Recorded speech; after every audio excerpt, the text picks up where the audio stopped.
안녕하십니까. 암호화폐 정보를 전달해 드리는 닥터 비트맨입니다. 네, 2024년의 마지막 날입니다. 어떻게 올해 잘 보내셨나요? 원하는 바 모두 이루신 분들보다 아쉬움이 더 큰 분들이 많으시지 않으실까 싶습니다. 인생이란 게 그렇죠. 끝없이 우리의 힘으로 무엇인가를 하려 하면 할수록 채워지지 않는 것이 사실인데요. 이제 내년이죠. 2025년은 여러분들이 원하시는 모든 것들을 이루시는 해가 되셨으면 좋겠습니다. 일단 코인피클 사이트에서 메이저 탑10 코인들 가격 한번 살펴보도록 하겠습니다.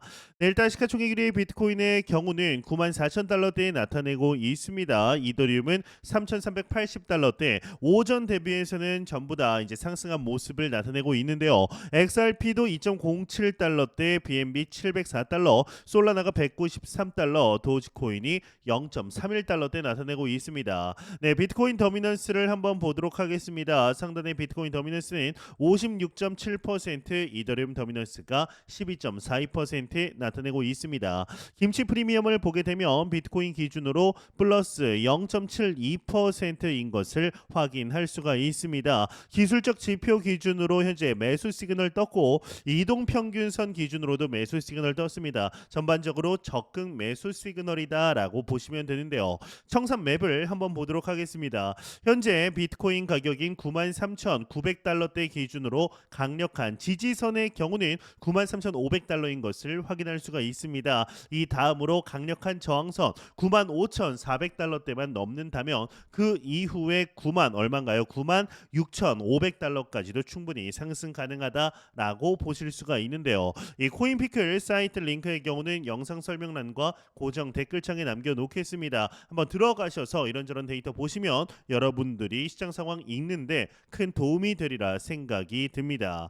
네, 샌프란시스코 연은 총재 메리 데일리가 야후 파이낸스와의 인터뷰를 통해서 암호화폐는 금과 같은 범주로 묶어서는 안 되고 별도의 자산 종류로 간주해야 한다라고 밝히게 되었습니다. 그러면서 형광펜의 내용을 보시면 암호화폐는 자산의 한 형태이지만 매우 복잡하기 때문에 내재적 의미를 풀어내고 정확한 용어를 정립해야 한다라고 생각한다라며 암호화폐는 통화, 교환 수단, 주식 등이 될 수 있다. 암호화폐는 종종 금과 같은 특성을 보이지만 금과 완전히 같은 부류라고 생각하지는 않는다. 암호화폐가 통화의 지위를 얻으려면 경제 성장에 따라 함께 성장하는 모습을 보여야 한다. 통화는 단순히 수요가 높다라고 해서 가치가 오르지 않는다. 거시 경제적 상황과 해당 통화국의 경제 성장 속도 등의 영향을 받는다. 이것이 바로 통화가 가져야 할 속성 중 하나다라고 강조하게 됩니다.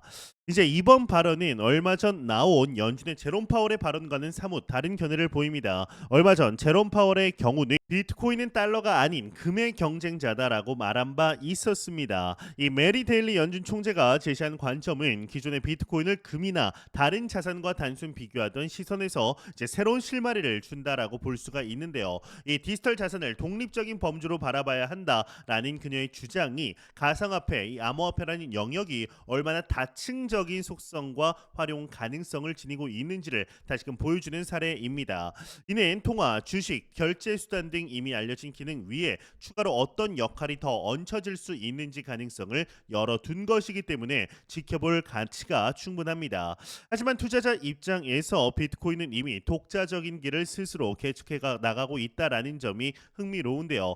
이 금과 비슷하든 전혀 다른 속성을 지녔든 간에 결국 시장에선 비트코인을 금과 같은 방식으로 대체를 할지 혹은 전혀 새로운 가치를 부여받을지 철저히 시험대에 올려놓고 있습니다. 역사적으로 볼 때도 완전히 새로운 자산군이 등장했을 때는 늘 기존 분석들로 쉽게 정의하기 어려웠고 그 과도기적 혼란이 오히려 혁신의 발판이 되곤 했습니다. 이 무엇보다 중요한 것은 미국이 이미 이 흐름을 놓치지 않고 있다라는 사실입니다. 이 연준을 비롯해 여러 금융 당국이 다양한 방식을 모색함으로써 마치 새로운 체계를 미리 정비하려는 듯한 움직임을 보이고 있습니다. 법적 제도 장치를 강화하고 관련 기업들과 교류를 확대하는 일련의 작업들은 비트코인과 디지털 자산이라는 새로운 세력에 대처하기 위해 벌써부터 포석이 깔리고 있음을 시사합니다. 결국 이 모든 움직임은 투자자들에게는 향후 비트코인이 어떤 식으로든 독자적인 방향성을 더 공고히 해나갈 가능성을 시사하는 신호가 될 것이다라고 생각이 드는데요. 예, 현재 미국의 부채가 심각하게 받아들여지고 있습니다. 다가오는 1월 23일 이전 미국이 법적으로 허용된 최대 차입 한도에 도달할 가능성이 있다라고 하는데요. 이러한 미국 부채가 비트코인에 어떠한 영향을 미치게 될 것인지 분석이 나오게 되었습니다. 관련 내용 함께 보겠습니다. 헤드라인을 보도록 하겠습니다. 미국 부채 한도 위기이다. 비트코인에 어떤 영향을 줄까? 헤드라인이 장식이 되어 있습니다. 네, 중요 내용만 빠르게 넘어가도록 하겠습니다. 네, 코인데스크는 31일 미국 정부 셧다운 위기가 비트코인 가격에 미칠 영향을 분석했는데 미국이 법적으로 허용된 최대 차입 한도에 도달할 가능성이 1월 14일에서 23일 사이에 있을 것이다. 이후 재무부는 특별 조치를 통해 차입을 줄일 예정인데 옐런 장관은 미국의 신용을 보호하기 위해 의회의 조치를 간곡히 촉구한다라고 적게 됩니다. 앞서 2023년 6월 의회는 부채 한도를 2025년 1월 1일까지 일시적으로 유예를 하게 되었죠. 네, 과거에도 부채 한도 상향 조정은 비트코인 시장에 부정적인 영향을 미친 바 있다. 이번 12월도 비트코인은 약세인 달로 기록되고 있는데 부채 한도 위기는 정치적 불확실성 속에서 더욱 주목받고 있다. 이 부채 한도 위기와 대통령 취임식이 겹치면서 시장에 추가적인 영향을 미칠 것으로 보인다라고 이야기를 하고 있습니다. 이 외 내용은 그리 중요하진 않아서 넘어가도록 하겠습니다. 네, 미국 정부가 부채 한도에 근접하면 그 자체로 금융시장 전반에 이제 강한 긴장감을 조성하게 될 수밖에 없습니다.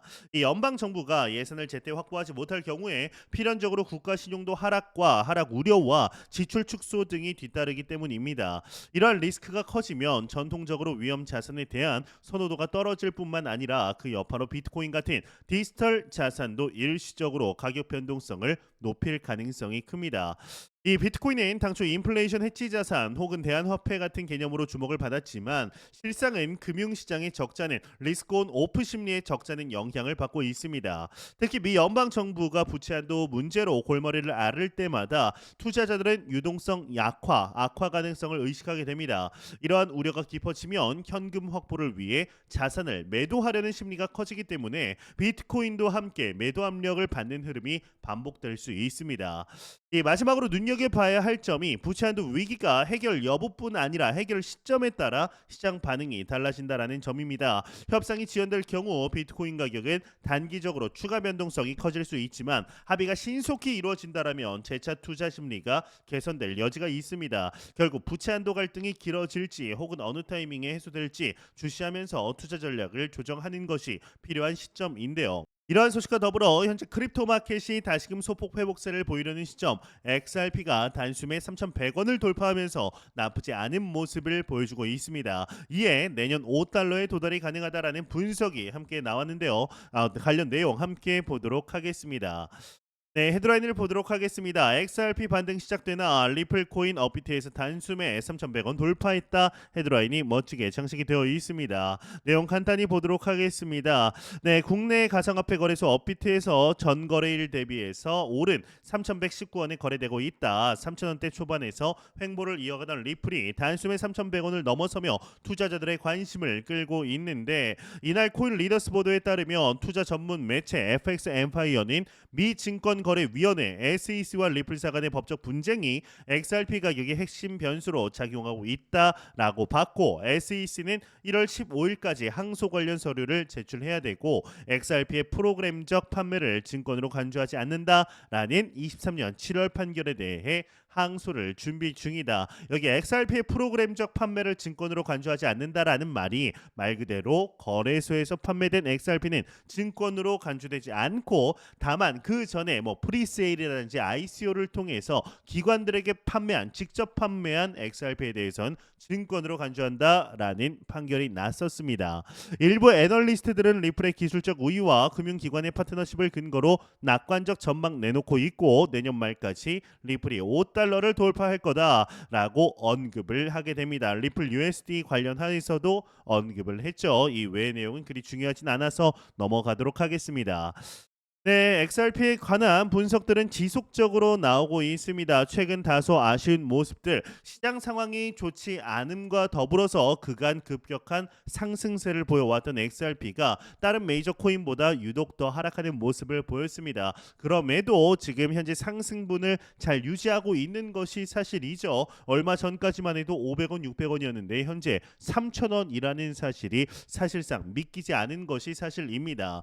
예, XRP의 가격이 10달러까지 도달 가능하다, 100달러까지 도달이 가능하다라는 분석들 많이 나오고 있는데 이 기사에서는 5달러 도달까지 언급을 했지만 내년까지 10달러, 15달러까지 상승은 전혀 불가능한 일이 아니다라는 말씀을 드리고 싶습니다. 현재 XRP에 대한 이 모멘텀, 펀더멘탈 자체가 이전과는 차원이 달라졌기 때문인데요. 과연 XRP가 현재 우리가 맞이한 2025 불장에서 내년 어떠한 퍼포먼스를 보여주게 될지 2017년 불장의 주인공이 비트코인이었고 2020년 불장의 주인공이 바로 이더리움 솔라나였습니다. XRP 2024년, 2025년에 불장의 주인공이 될 수 있게 될지 한번 지켜보도록 하겠습니다. 네, 제가 준비한 소식은 여기까지입니다. 영상이 도움이 되셨다면 구독과 좋아요 그리고 광고 한 편만 처음부터 끝까지 시청 부탁드립니다. 이 채널은 오직 광고 수익으로 운영이 되게 됩니다. 항상 영상 시청해 주시는 시청자분들, 구독자분들 너무나 감사드립니다. 오늘 남은 시간 잘 마무리하시길 바라면서 저는 더욱 도움이 되는 영상으로 찾아뵙도록 하겠습니다. 지금까지 닥터 비트맨이었습니다. 감사합니다.